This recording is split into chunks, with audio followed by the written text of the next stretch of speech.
مداحوں سے دعاؤں کی اپیل۔ پاکستانی معروف اداکارہ دل کی بیماری میں مبتلا، ڈاکٹروں نے سٹینٹ ڈال دیا۔ ڈاکٹروں نے ٹیسٹوں کے بعد اداکارہ کو ایک سٹینٹ ڈال دیا ہے۔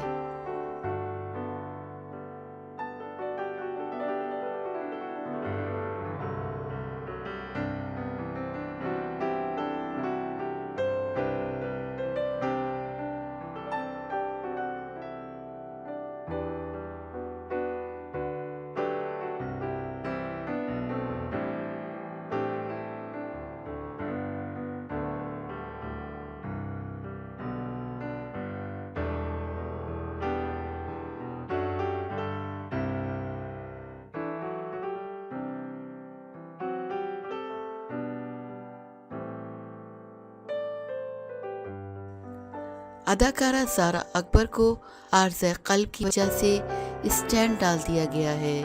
اداکارہ زارا اکبر ان دنوں لندن میں مقیم ہیں اور انہیں وہاں پر دل کا عارضہ ہوا۔ ڈاکٹروں نے ٹیسٹوں کے بعد اداکارہ کو ایک سٹینٹ ڈال دیا ہے اور انہیں چند روز ہسپتال میں زیر نگرانی رکھنے کے بعد گھر جانے کی اجازت دے دی ہے۔ اداکارہ زارا اکبر نے ٹیلی فون پر گفتگو کرتے ہوئے بتایا کہ مجھے اچانک دل کی تکلیف ہوئی اور مختلف ٹیسٹوں کے بعد ڈاکٹروں نے سٹینٹ ڈالنا تجویز کیا۔ میں اب کافی بہتر محسوس کر رہی ہوں۔ میری دوستوں اور پرستاروں سے اپیل ہے کہ وہ میری مکمل صحتیابی کے لیے دعا کریں۔